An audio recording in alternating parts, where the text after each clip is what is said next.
I am Ferdinand Marcos, and I am the President of the Republic of the Philippines. I stand today on behalf of 110 million Filipinos. Hi everyone, hello universe, it's me again. Shout out sa inyo mga kababayan. But anyway, meron tayong upload videos, ito magandang balita ito para sa mga taga Sorsogon. 'Di ba? Ito po ay pinangunahan po ni DOE Secretary Sharon Garin ang inaugurasyon ng Tanawan Geothermal Power Plant, no? So maganda ito mga kababayan. Sabi dito, 7 billion Tanawan Geothermal Power Plant sa Albay, formal nang binuksan. Ayan, no? Maganda ito. Sa Liti, mayroong ganito din mga kababayan eh. Dapat sa bawat region mayroon tag isa-isa hanggang region 12. Ano po guys ang kapalagayan niyo, no? Bilang tugon sa panawagan ni Pangulong Ferdinand R. Marcos Jr. na palakasin ang pagtatayo ng mga planta ng kuryente sa bansa.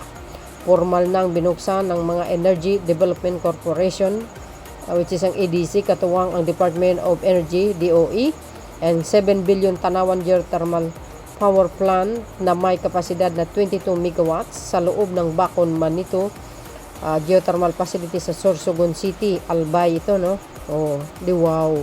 Congratulations po sa inyo dyan. Mayroon na kayong bagong-bago.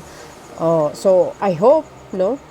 In-expect din ng ating mga kababayan dyan na mababa ang kuryente nila. Huwag naman mataas, oy. Kawawa naman sila. 'Di ba? Para kumpleto detalyado guys, no? Basahin po natin ito. Nakikita nyo dyan mga kababayan, ito si DOE Secretary Garin, no? Pinangunahan niya po ang inaugurasyon ng Tanawan Geothermal Power Plant, no? So para kumpleto detalyado, basahin po natin. Yan mga beswa. Yan. 7 billion geothermal power plant inaugurated in Sorsogon City. Wow. Bakit wala si Chis Escudero? Agosto yan. 2025. Sabi po dito mga beswa. Sabi dito Legazpi City, the Energy Development Corporation, ADZ, activated a new 7 billion facility in Sorsogon City on Friday as a part of its effort to harness the country's rich indigenous geothermal resources. Sabi dito, Jerome Kainglet, ADC President and Chief Operating Officer, said in a statement that the inauguration of the 22 megawatts Tanawan Geothermal Power Plant is a win for the country, energy security, and climate resilience journey. We decided it to our communities, government partners, and everyone committed to decarbonize, regenerative future, he said. Ayan. The project completed after 27 months is a product of the committed a collaboration between the EDC, its mother unit First Gen Corporation, and their key contractors First Balfour and Toshiba, as well as a strong government support. Ayan, Kainglit said. Yan na nga ang sinasabi natin. Ang Pangulo kasi mga kababayan, yan ang lagi niyang panawagan sa mga local governments at saka yung private sector na mag-invest sila, no? Kikita ang private sector, kikita ang mamayang Pilipino, kikita ang gobyerno. Ganun lang yun eh. The Department of Energy, meanwhile, thank First Gen EDC for supporting the government's push for energy security and climate resilience. At salamat din sa ating mahal na Pangulo. Yung kanyang pagpupursigi, nananawagan siya, no? Magtulungan, magkaisa. At gumagawa talaga siya ng paraan, yung mga idea niya. Galing. Kaya nga, itong mga icon sa Pilipinas, sa mga billionaire, talagang lumalapit siya sa kanila na sasabihin niya, tulad kay Mr. Ang ng SMC, ng San Miguel. Kinakausap niya na magtayo ka ng mga pabrika ng mga Magnolia ba, manok. Para nang sa ganun magkakaroon din ng trabaho ng ating mga kababayan sa isang region. Actually, sa ano guys, no? Actually, sinasuggest ng Pangulong Marcos Jr. kay CEO ang na magpatayo ng yung pabrika ba o ng Magnolia sa barn. Biro nyo yun. The Department of Energy meanwhile thanked First Gen EDC for supporting the government's push for energy security and climate resilience. Ayan. Inulit ko lang.